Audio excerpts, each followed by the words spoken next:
السلام علیکم ورحمۃ اللہ وبرکاتہ۔ بسم اللہ الرحمن الرحیم۔ الحمد للہ رب العالمین والصلاة والسلام علی نبینا محمد وعلی آلہ واصحابہ اجمعین، اما بعد۔ عن ابی ہریرہ رضی اللہ تعالی عنہ قال قال رسول اللہ صلی اللہ علیہ وسلم: من صام رمضان ایمانا واحتسابا غفر له ما تقدم من ذنبه، رواہ البخاری و مسلم۔ اللہ رب العالمین کی تعریف اور اس کے پیارے نبی جناب محمد الرسول اللہ صلی اللہ علیہ وسلم پر درود و سلام کے بعد،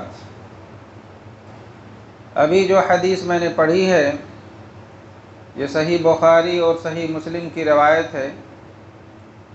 ابو ہریرہ رضی اللہ تعالیٰ عنہ بیان فرماتے ہیں کہ نبی کریم صلی اللہ علیہ وسلم نے ارشاد فرمایا کہ من صام رمضان ایمانا و احتسابا، جس نے رمضان المبارک کے روزے ایمان کی حالت میں اور ثواب کی نیت سے رکھا تو غفر له ما تقدم من ذنبہ، اللہ رب العالمین اس کے پچھلے گزشتہ گناہ معاف فرما دیتا ہے۔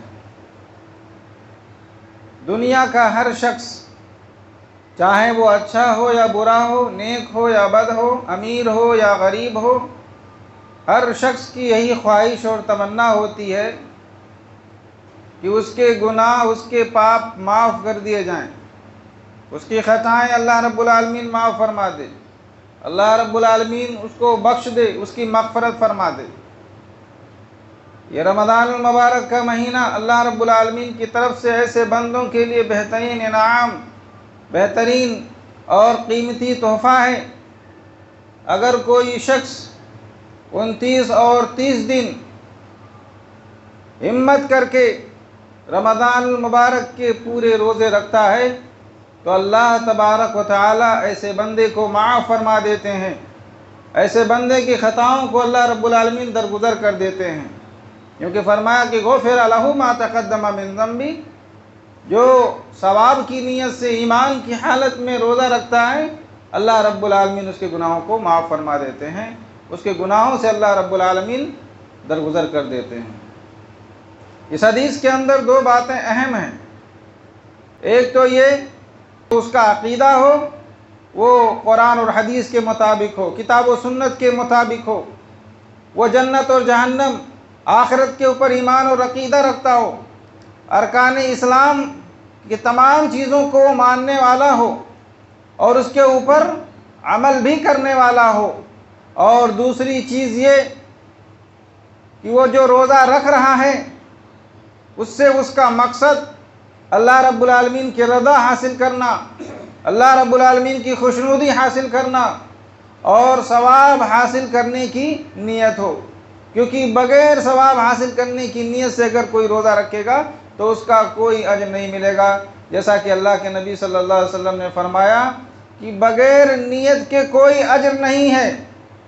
جب تک بندہ کسی بھی عمل پر ثواب کی نیت نہیں کرتا اس کے اوپر اجر اس کو نہیں ملتا۔ تو خوش نصیب ہیں وہ لوگ جو رمضان المبارک کے مہینے میں مکمل 29 یا 30 دن روزہ رکھتے ہیں۔ ایسے لوگوں کو اللہ رب العالمین معاف فرما دیتا ہے، ان کی غلطیوں کو، ان کی خطاؤں کو درگزر کر دیتا ہے۔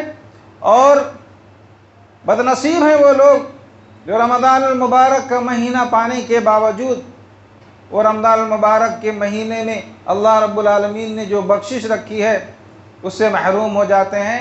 اللہ کے رسول صلی اللہ علیہ وسلم نے فرمایا: بعد من ادرک رمضان، اللہ کی رحمت سے ایسا آدمی دور ہو جائے، من ادرک رمضان، جس نے رمضان کے مہینے کو پایا، فلم یغفر لہ، اور اس کے باوجود بھی اس کی مغفرت نہ ہو سکی، اپنی مغفرت نہ کرا سکا، اس کی بخشش نہ ہو سکی، تو ایسا آدمی اللہ رب العالمین کی رحمت سے دور ہو۔ اللہ کے رسول صلی اللہ علیہ وسلم نے ایسے آدمی کے لیے بد دعا دی ہے۔ یہاں اس حدیث کے اندر جس گناہ کے معاف ہونے کا ذکر کیا گیا ہے اس سے صغیرہ گناہ، چھوٹے گناہ مراد ہیں۔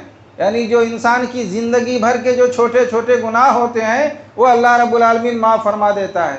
اور اگر رمضان کے مہینے میں بندہ سچے دل سے اخلاص کے ساتھ اپنے کبیرہ گناہوں سے، بڑے بڑے گناہ جو اس نے اپنی زندگی میں کیے ہیں، اگر وہ اس سے توبہ کر لے تو اللہ معاف فرما دے گا۔ اس کے ساتھ ہی وہ لوگ جنہوں نے حقوق العباد کے اندر کوئی کوتاہی کی ہے، کہ اس کی ذات سے کسی کو تکلیف پہنچی ہے یا اس کے اوپر کسی دوسرے کا حق ہے، ایسے لوگوں کو بھی مایوس ہونے کی ضرورت نہیں ہے۔ رمضان کے مہینے میں وہ اپنے متعلقہ بھائی کے پاس جائیں، اس سے معافی مانگیں، صلح صفائی کر لیں، اور اس کے اوپر جو اپنے بھائی کا حق ہے وہ اس کو واپس لوٹا دیں۔ انشاءاللہ اللہ رب العالمین بھی ایسے لوگوں کو معاف کر دے گا اور ایسے لوگوں کی غلطیوں سے درگزر کر دے گا۔ دعا کریں کہ اللہ رب العالمین ہمیں رمضان المبارک کے مہینے کی قدر کرنے کی توفیق عطا فرمائے، اور ہمت کے ساتھ، حوصلے کے ساتھ اور پورے یقین کے ساتھ ہمیں رمضان المبارک کے روزہ رکھنے کی توفیق بخشے۔